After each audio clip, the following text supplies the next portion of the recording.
The theme for this second one is really around the challenges that owners face. As an owner of a successful, surface business, the more successful you become, unless you've got the right things in place, the more painful often it becomes. So the format that we have for these hot seat sessions is we've taken a list of the hot topics from our coaching calls inside of our program, inside of our private community where we work with clients, from our one-on-one engagements that we do, and from just talking to surface pros. Like, we're talking to surface pros every day. And so we've selected, I think, how many do we have, Wes, on this one? Maybe like 5 questions? Options. Yeah, 5 questions to jam on these hot seat sessions. We just whip up the questions, no prep, guys. You're gonna get this, like, unfiltered, no preparation, unscripted, and at the end of every episode, we just decide to do that spontaneously on the last one. We're gonna rate ourselves, and then we'd love for you to rate us on just how well we did tackling and answering these questions. Alright, so without further ado, let's get into it. Hit me with question number 1. What do we got?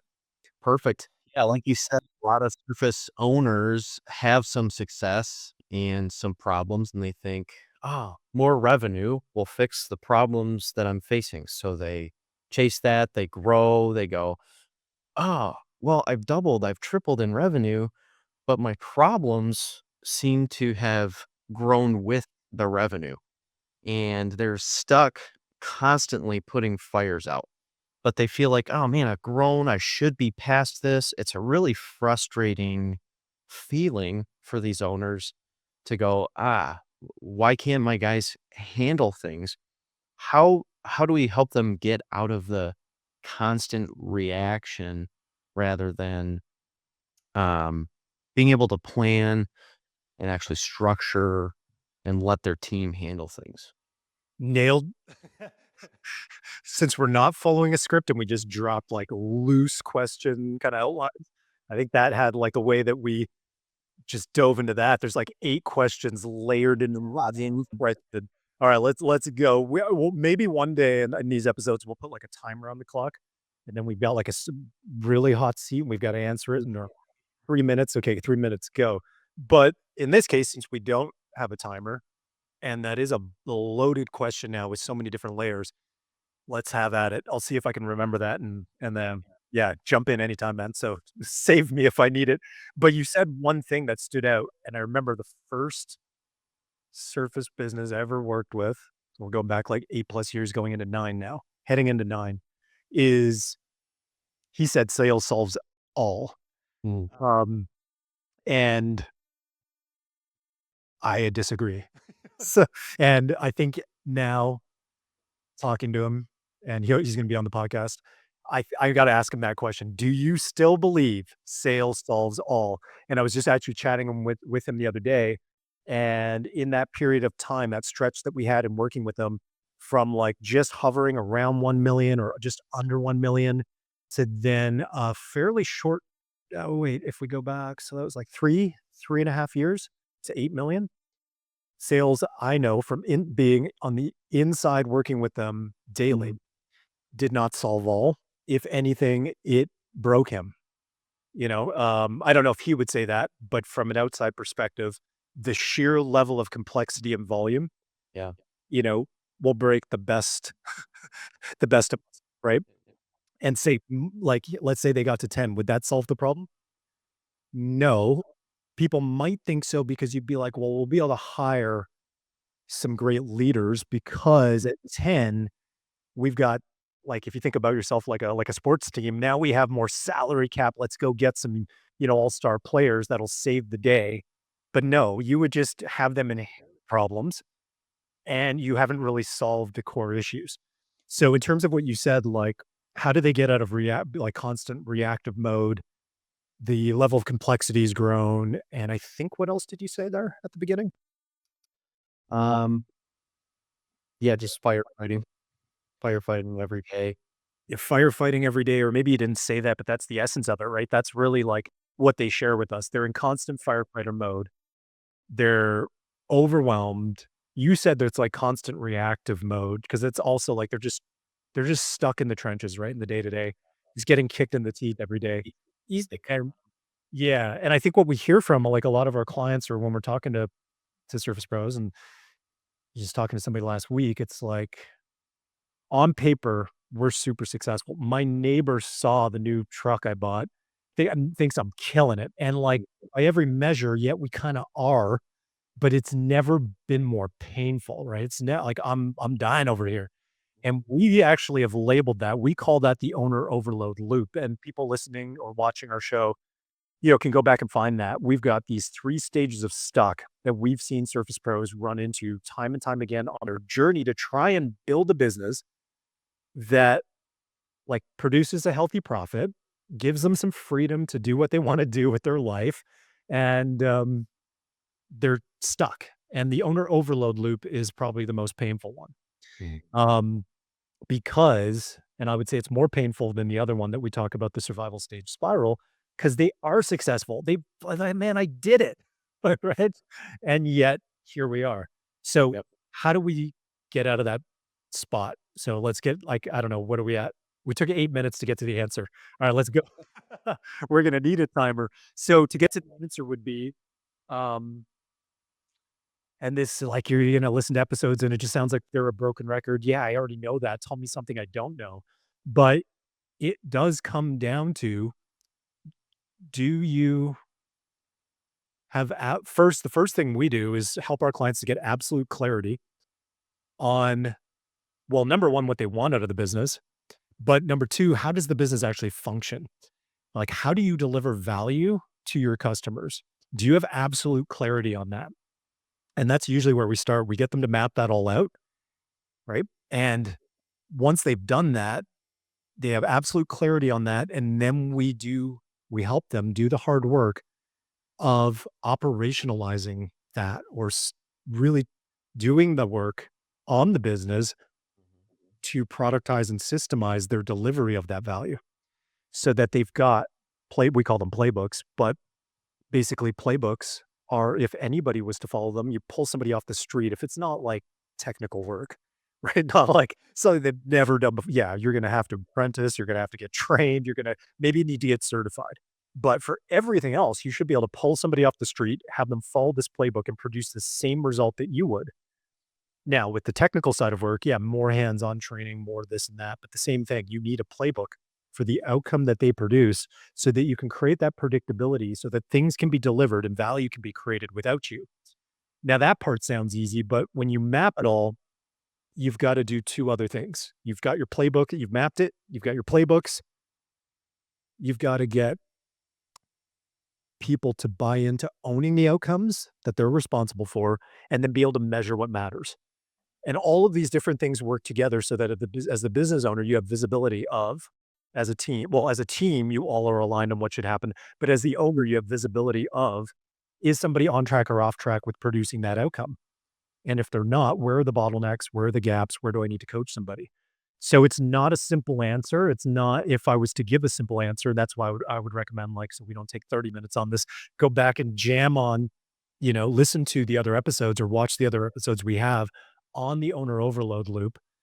Um, because any other answer than the ones that I think we share in those would be a band-aid, Mhm. right? And it's kind of like, if you're constantly just putting some duct tape on the business, it will continue to break under complexity and volume. And that's that owner overload vicious loop that you're in, because you are a victim of your own success. The more complexity and volume you add, if you don't have real systems in place, they'll continue to get strained. They'll continue to break. And what ends up happening is the owner is the default system. They're the lead that has to be then the glue that holds things together to keep things from breaking, and to keep delivering on the promises and the value that your customers deserve, right? So, Yeah, so I'd like to briefly mention there was a lot to unpack there, but one simple tool that we do give to every client, we call the decision matrix. And it is a 4-quadrant decision making tool to help team members identify what kind of problem they're running into yeah. before they escalate it to the owner. So rather than going problem right to the owner, it's problem. Okay, now I'm empowered to work through this and make a decision rather than just immediately involving the highest power in the company, right? Yeah. Because that keeps owners stuck thinking for their whole team and it's just super exhausting. So, Or you even want, managers, because even owners that have a team with managers, the managers become the new bottleneck if the owner gets free of just being the one to answer all the questions, be pulled in to fight every fire. yep. Um, yeah, if anybody is listening, watching, and wants access to that tool, I think we mention it on podcasts, and actually we gotta go back to it where I mentioned it, and I'm like, "You can find that in the description," and then we're busy and we forget to put it in the description. When we upload things, I think there's a couple of those. If we drop the ball on this one, you can reach out to us at team at drivenforgrowth.co. We'll get the decision matrix to you. Um, I don't know if we should jam on it more, but what I would say is that was something we created because we had a program member, John, who said that that was his number one challenge because he had gotten a fair amount of freedom, but he just found like, hey, there's just way too many questions my team asks me, and they need me for far too much, and a lot of times like they either know the answer, or we got a process on that, or think that they could solve that problem without me, even though we don't have something in place, like an SOP or something. Right. Um, and we had run into that, like, time and time again, and there really isn't. I challenge somebody else to go find something, Google it, ChatGPT it, and find something that is stupid simple. Like, if you've read The 4 Hour Work Week or listened to it, right, Tim Ferriss talks about, like, when he productized his business and he wanted to remove himself from decisions, Mhm. that he trained his team that if it costs more than $100 or 50, I can't remember, then they could solve it without him, and they just had a green light.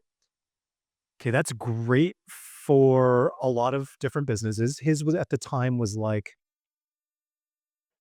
e-commerce or something, right? So, like, you're shipping out a product, a supplement, I think it was, Okay. and like brain productive, I don't know what it was, but like super simple, right? Customer complains, I got this bottle and the lid was slightly opened. Like, he didn't give that example, but those are the types of problems you're dealing with e-commerce. Can I get a new one? Oh yeah, it costs under $100. Ship it out. Yeah, easy, Tim, right? Easy, right? Totally different story when you get, you know, you're doing a ripping out like something at a job site and you find something you weren't expecting. You're running through to do like a certain edge profile on and all of a sudden the machine has an issue. Totally different problem. Like, we can't just go, okay, 4-hour work week and just take this very overly simplified solution and expect a team member then to go, yeah, no, it's a whole different ball game. So I have yet to, at that time that John came to us with that, that's not something we had in the program. Um, and we used to say, well, rely on systems, create the processes, and like that'll reduce a lot of those things. Have them go through another popular framework, the 131 method, which is like it was made really popular by Dan Martell, but I don't know who came up with that, which is one problem, team member identifies one problem, they come up with three solutions, and then they, have their one problem they would recommend, and they Yeah. ask add up and you approve it or you coach them. Also a really good framework, but business is more complex than that in the surface industry. And so we developed the decision matrix because there it often is not so like black and white binary. There's a lot of complexity, and very often a team member can't even they'll get stumped on coming up with solutions. Mhm. And so that framework became, not viable for this. So yeah, if anybody wants that without me having to jam on what all of those are, John shares in his case study, and we have a solo episode I recorded. He eliminated 70% of all his team's demands on him overnight by rolling out this tool. I know we just spent another 8 minutes probably jamming on that and talking about that, but I think I'm just talking about the things that I know that people run into every day and they go, hey, there's not a good solution out there. What am I going to do? Mhm. Yeah, hit us up. We'll send it to you. And I can confidently say if you have your team use it and you always point them back to it when they come to you, it'll work. Yeah, yeah, absolutely. And I think that, Way off track. What do we got next? totally fine. Honestly, that big answer for the last 15 minutes, whatever it was, kinda rolls into the next 3 things that we can talk about. Three fades. You can load it up. Where are we going here? Are you on this one? Are you on this one here? Yes. Yep. All right, cool. We can hammer them one at a time here. So, Okay, good. we've talked a little bit about, to get owners out of firefighter mode, they need systems, and sometimes if they have systems, they need to empower their team to make decisions. That's that decision matrix. But maybe some of these guys are listening and they go, or ladies, and they go, "We've built systems before." Yeah, I don't I don't wanna leave them out, right? Um, so guys and ladies listening are like, "We've built systems before. We've installed things, to try and get the team to take ownership, but they've never stuck. What am I doing?" That's their question is like, "Ah, man, I get what these guys are talking about, but where did I go wrong?" Yeah. Okay. Yeah. Awesome question. Yeah, that came up. That comes up all the time. But I'm just thinking back to 2 weeks ago on a call with somebody looking at our one of our programs where it's we take people through that process of the mapping of them building the playbooks. Um, and we were talking about that, and he's like, "Yeah, we've already got some really good systems in place, but people just won't follow them. Like, I don't know what to do differently that I'm not doing already to get our team to follow these." And they're honestly, I love my team. Mhm. Great. Like, they're great. Like, they really actually care, but they won't follow the systems. In his specific case, he was like, "I've got guys that have been doing this for longer than I've been alive." You know, and so he's like, they feel like they don't need to follow the systems, and they're pretty good most of the time. So, like, to their credit, there's a little bit of, like, truth to that, right? But then they drop balls, then they make mistakes, then these things happen, and everything comes back to me to fix those things. Like, what can I do? And then I'm thinking of another business where, um, similar, like a different, similar in terms of that they've got some good systems in place, but totally different situation in terms of a different business. So tile business, so no fabrication, no install. Really a sales team, right? And then just a little bit of delivery on like delivering inventory. And having some good systems in place, but then they don't stick. It's not consistent. They'll try something for a couple of weeks, Yep. and then it's back to the old ways. So in both of those unique cases, so that kind of maybe everybody can sink their teeth into this and that this might apply to where they're at. What I think the question that they both asked is, "What am I doing wrong?" Right? Mm. Um, and what I would say is this is a loaded question. So maybe we can add some more context to this. Let's just say we've got good team members. 'Cause, like, you're gonna have some people, but then we're saying, "Hey, those are not people that should be on your team." Like, poor culture fit. Right. They're not following because they don't care enough. That is not gonna change, right? So let's just assume you've got solid team members, they're great, like, but they're still not gonna follow you, they're not following the systems. In that specific case, um, I think the first thing is you've gotta talk to those people on a one-to-one level and ask, you know, what's going on for them. Because I would say that the people aspect of running a business is the hardest part, and you've run a multi-million dollar business as a GM, right? People, hardest part of owning or operating a business, right? Yep. And so it's not one easy answer we can give you that's gonna work for everybody. The Mhm. first part, because it is a people well, it is a bit of a systems issue, right? It is, because there are other mechanisms and tools and things to put in place to systemize the solution to this, Mhm. not to just use the words, "These guys are just systems" is the answer to everything, but there are things that you would wanna standardize that will Yeah. solve this, but it is inherently a people issue. I don't wanna say people problem, but it's a people issue, and people are complex, right? Yeah. and everybody ticks a little bit differently. So, Yeah. yeah. To add a layer to this, I forget where I heard this. I certainly didn't come up with it, but oh, you know what it was? I think it was from a book called The Road Less Stupid. Very good book for business owners by a guy named Keith. Forget his last name, but no matter. He talks about this example of a team member who's not performing a portion of her duties. And it broke down to either a training, an attitude, or an expectation issue. So attitude, obviously, like you covered, there are going to be team members who just don't care. They don't buy in, they don't get it. Those are wrong fits. But the other two, the training and the expectation, if you've got systems in place, maybe they have a wrong expectation, or maybe they weren't trained properly on the system.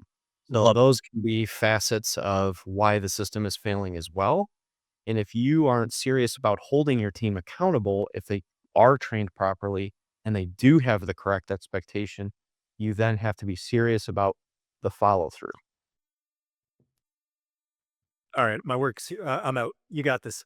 So, that was like so, yeah, if people that are listening to this, you just, like, fast forward over my long, rambling, uh, you know, didn't really get anywhere answer, but I think it yeah, it queued it up really nicely for that, like, that's yeah, highly recommend you go check out that book, and I think what Wes gave you is, like, 3 layers to that, right, to move through attitude first, training, and then expectations, and that is where I was gonna jump into what we will become another meandering that's how I roll. So when if you listen to other episodes of ours, when it's not like they're solo episodes that I do think about what I'm gonna share with you guys on the show or on the podcast, if you're watching on YouTube or, listening on the podcast. I'll, like, come in, we've got a specific topic, and I know the value, the steps, the systems, and I want you guys to listen to the like, sorry, not want you well, yeah, I do want you guys to listen to this, they're all but I want you when you are to leave going, "I've got clarity." Justin wasn't just rambling for 30 minutes. "I've got clarity, I've got 3 steps, 3 systems, a roadmap, and I could actually execute." I think what you're gonna find in these hot seat sessions is Wes is gonna be pretty concise and clear. Justin go, just take a little walkabout, and, we'll get there eventually. But no, that was great because what I was gonna say is that then the systems that you've got in place, I think that very often we have inadequate training. So I love that you teed that up because systems are very often something that are created one and done.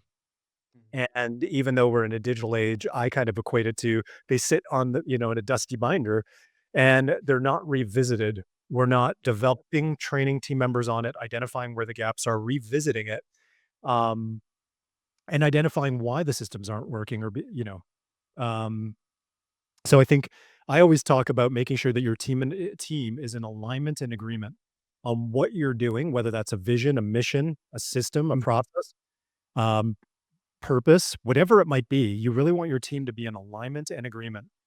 So immediately it comes down to a system. Hey guys, are we in alignment and agreement that this is the way things are should be done? Um, that we make sure that they get adequate, training on it so that they've got clarity and they can confirm that they've got all the tools they need to succeed. So if we get actually tactical in what we do, we talked in, was it this episode now? Because I've rambled on so much that we've talked about the business engine method, like the core mapping that we do and the playbooks. Once somebody's done that, one of the steps that we have people take is to institute what we call outcome ownership contracts, Mhm. which is that once you've got clarity, once you've got playbooks, meaning everybody's in alignment and agreement on how we deliver value to our customers, we've got all the resources and tools, and we've been trained on how to do things, that then they're in alignment, then there's an agreement. The agreement is the outcome ownership contract where they agree to owning the outcomes that those playbooks produce. And so what you talked about was training and expectations from that book, right? Yep. And so give them adequate training, establish the expectations, but then we take it a step further where we want an agreement to be formed. You guys are basically doing a little more than shaking hands, formalizing it on paper that they agree. to own these outcomes, and that's how their performance will be measured, and that there will be consequences. I think that's really important. And, um, what was I gonna say there? So that's something that also leads to then you've gotta measure it. So if you're not measuring what matters, then you can't hold people accountable because you don't have visibility of, are they producing the result Right. that they should, the outcome? And we don't really know whether or not they're successful in producing that outcome. So you really got to measure that. And when they are off track, feedback and accountability has to be given quickly. I think that's really important in real time, right on the spot, as fast as possible. I think that's really good for leaders to adopt that habit. Yeah, absolutely. So all of that was really good stuff, and it covers the next question that I was going to ask, which is I've got a good team, but they don't take ownership. So training, aligning on expectations, and then putting it to paper so you can hold them accountable, holding them accountable quickly when things go wrong. That's where a good team really becomes great and they take ownership of their roles, those few key pieces. So I don't think we Yeah, I need to think jump. that's I didn't realize that was next and we jumped Yeah. right in.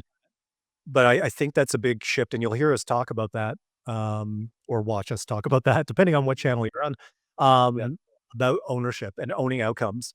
And so I think that and I heard you say, like, owning their role, and I think I want people to go deeper than that, in that you give people a job description, and they have roles and responsibilities. The shift that we make in that is owning outcomes, so that because very often, like a job description, it's very task oriented. Right, and they just kind of like your team is just kinda checking boxes, "Okay, clock out, job done." Owning outcomes is a whole different ballgame, right? That means taking ownership of producing that outcome, and even if you followed the playbook and it goes sideways, that's where taking ownership and not just passing the problem is that you're gonna figure out and solve it to get the end result that you ultimately own. So I think that's a big shift. You want your team to move from owning tasks to owning outcomes. Yeah. Perfect. So we've covered that. What Great. what's on deck? How many more do we got? Yeah. Two more. Two Few more. more. Alright, we're gonna bring 'em So, home. yeah, bring it home. So the next one would be, and we get this one a lot, and we've kind of covered it a little bit, but maybe we can expand a few different points. Is how do I go from working in the business to working on the business because I just don't have enough time in the day? Mm. Alright, let's tackle that. That's a like, one of the hardest questions that there is, and probably the thing that prevents business owners from hitting the level of success they want, and they'll end up back in this place, right? They, like in the different stages, they secured some freedom because, like, at the very beginning, sometimes it was just them.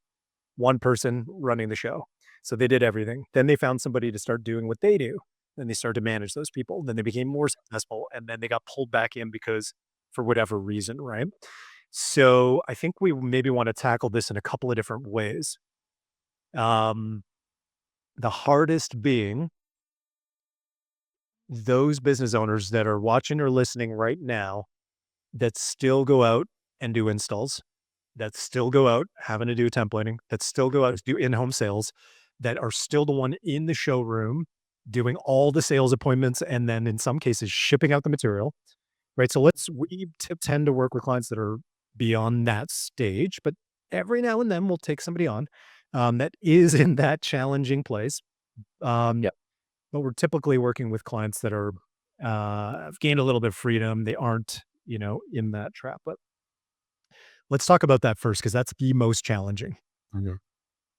Somebody that's like, "Yeah, I'm listening to all your stuff, guys, and, system I don't have no time. I have no time," right? Where I'm doing 2 jobs a day, 2 installs a day, right? I've got a couple of helpers, and I'm dying over here, Mhm. right? And, I don't even have time to send out our invoices to collect the money that we're earning out here. Like, Yeah. that all sounds great, guys, but what about me? And so what I would say is, honestly, the recommendations not recommendations, the strategies and systems that we talk about on our show here that apply to a $25 million company apply equally to people in that scenario, they've just got to, uh, massage it a little bit to work for their reality and, just start where they are and build from there. And when I say start from where they are and what do they do, you have to get control of your time. That's the number Mhm, one. That's, I think, the thing that we hear the most, right? I think on our last coaching call just yesterday, same yep, thing a couple of members were talking about. That's just, and they've been working with us for a while that they've been now they're hit another level of success and I'm back in, I don't have the freedom, I did or I'm getting sucked back into the business. What do I do? Number one resource you have to control is time. And if you don't get into practice and a habit of owning your time, somebody or something else always will.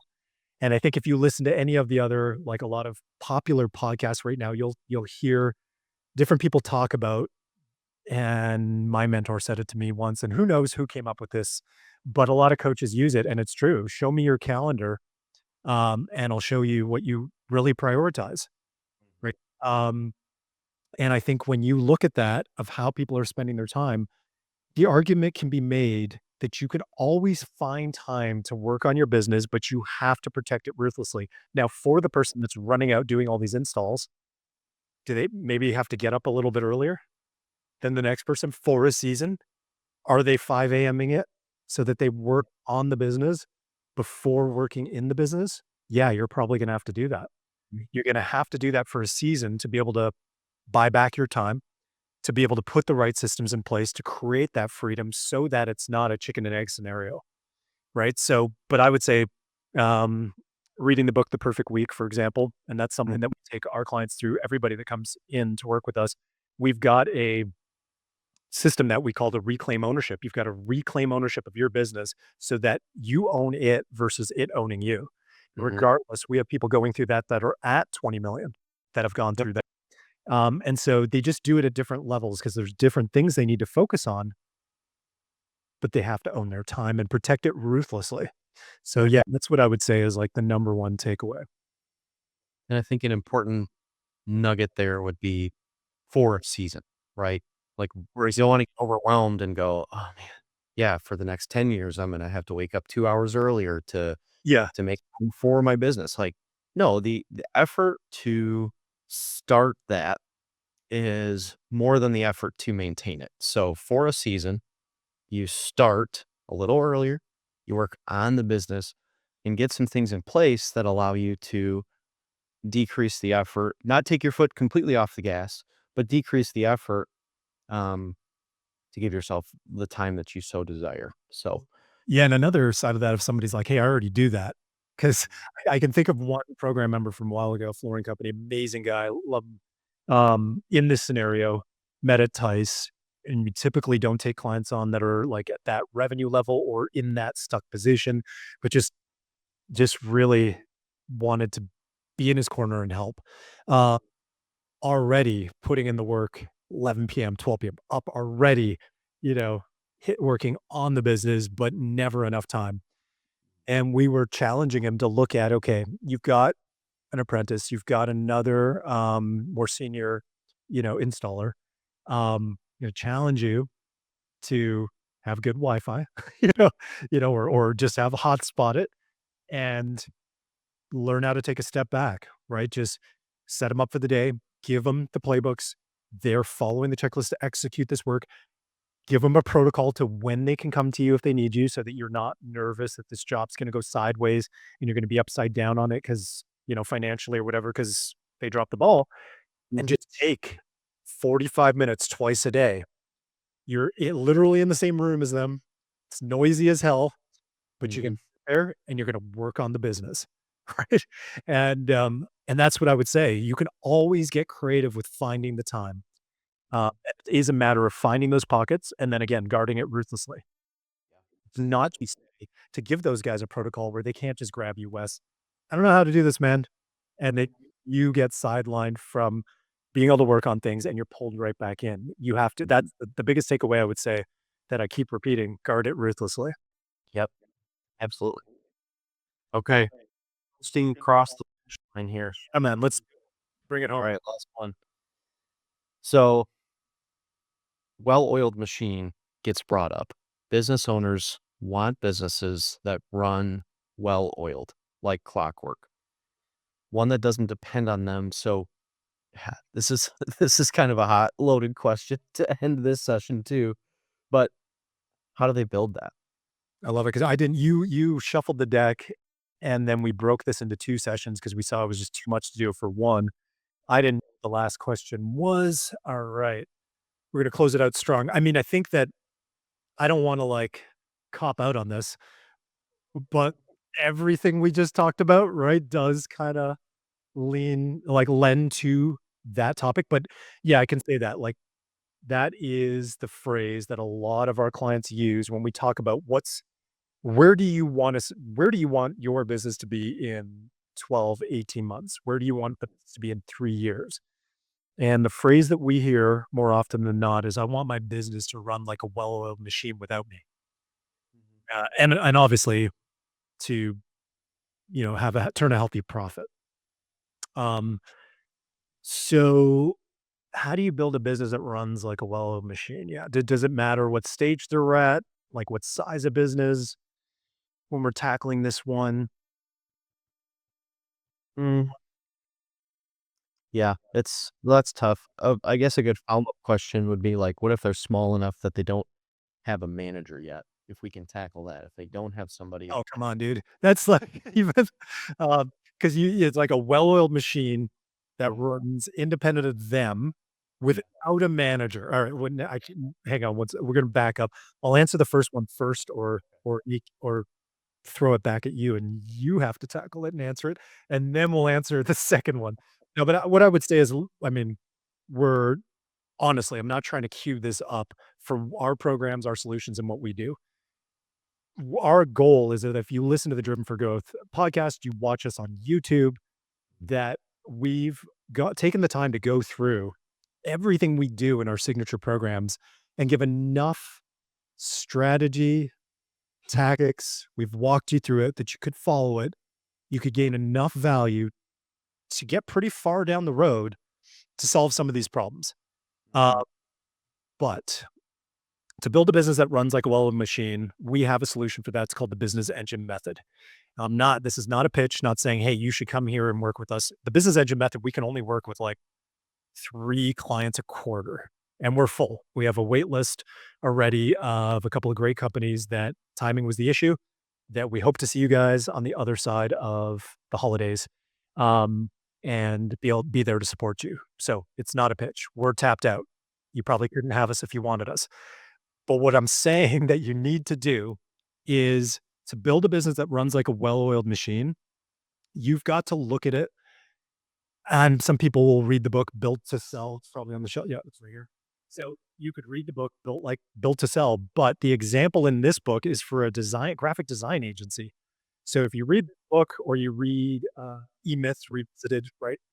A lot of the books that people will read that are the New York Times bestsellers or the go-to books for systemizing and scaling a business. If you look at a flooring company, tile installation, tile dealer, or sorry, companies that are just showroom or countertop industry that are very complex. One second, guys. I forgot to turn off the do not disturb. Get in there. We could just leave this raw, unfiltered. We don't need to edit. Yeah, dogs barking because my wife is home. Yeah, we got the dog in the that's fine. So then, I think that when you read those, or if you've been at a conference, and very popular in a lot of conferences is they'll bring in either Gino Wickman himself, somebody like him for the EOS model. And if you guys have gone down that rabbit hole with EOS, it talks about having a leadership team or a manager in every single department. How many of you guys listening think that that's going to be realistically in your future to build a business that runs like a well-oiled machine? You've got a manager for finance, marketing, sales, operations, human resources. Really? What do we do if Yeah. I don't think that that audience is listening to our show and or watching it on YouTube. And so it's not going to be viable for them. Parts of that'll work. Level 10 meetings, great. Have at it. these other things that they talk about, a big rocks, you got these big projects and you focus on that. Great. You've got these different systems in place to help to, be able to systemize certain things. Great. But why we developed the growth engine, why we do what we do is because we don't think that a solid solution exists out there for the surface industry. It's actually applicable when you're running, a certain amount of square feet through your shop or selling 20 million through your showroom. These things are not applicable to the reality of your day to day and your business model, the level of your team. So I still haven't answered the question, but I'm going to say that we'll do in future episodes a full breakdown of the business engine method. That might take 3 episodes.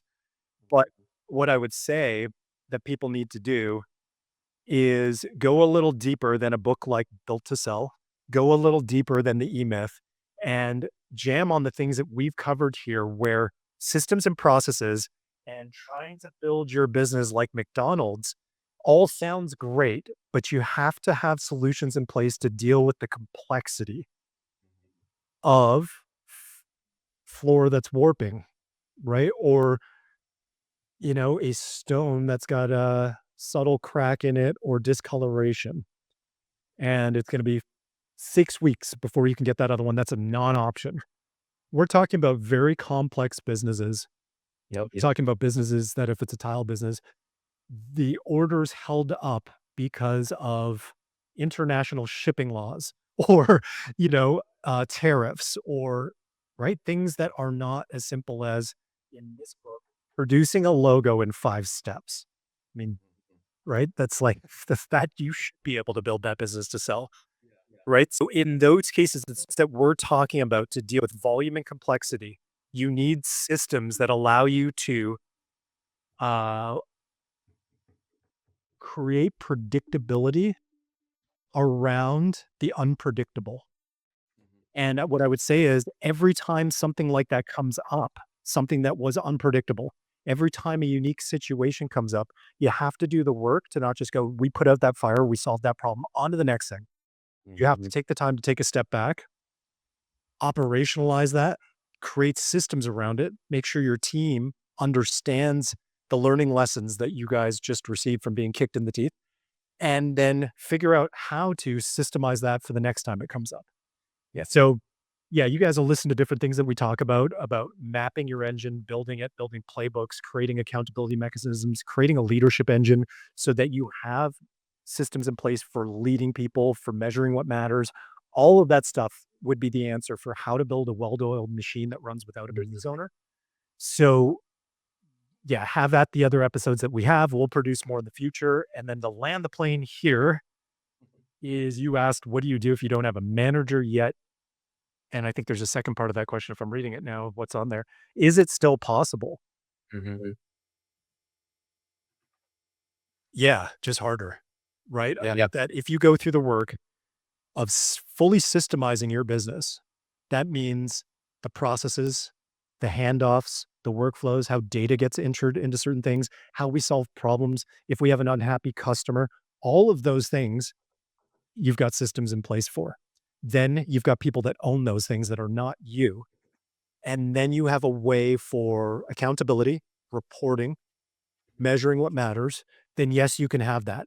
But you've got to build a hell of a culture as well to have people bought in to producing those outcomes without you for that to be able to work. So I think that that's the missing piece to that puzzle for it to really work.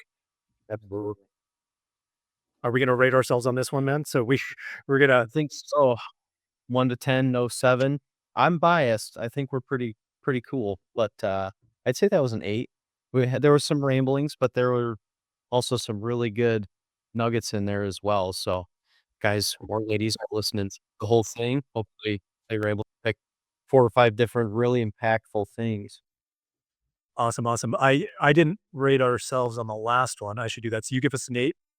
I give us an 8. Yeah, 7's not an option, and we use that a lot when we're teaching or even on our sales calls. If you jump on one with us, we'll ask you on a scale of 1 to 10, 7 not an option, something. Yeah. Because I would pick 7. but because I can't, I'm not gonna pick 6 because that would be we didn't do a great job. So I have to land on that one with you. I think we are at a solid 8 then. We're gonna keep trying to improve, keep bringing the heat for you guys in these hot seat sessions. We would love for you to take time if you are on YouTube, you're watching this, drop us a comment, give us your feedback. What was a big takeaway that you had? Or rate us on a scale of 1 to 10. 7's not an option. Hopefully, it wasn't a 6. If you're listening to the podcast, yeah, give us an honest rating. I think it's out of 5 in a review. That would really help us for more service industry professionals like you to find this. It will not really find it because it doesn't influence like this showing up. But when people land on it, they're like, hey, people actually listen to this show. And if they read the reviews, this will be valuable if I spend my time. So honestly, love for you guys to take the time to do that for us. And we can't wait to see you in the next hot seat session. We're going to bring some good stuff. And until then, guys, stay driven for growth.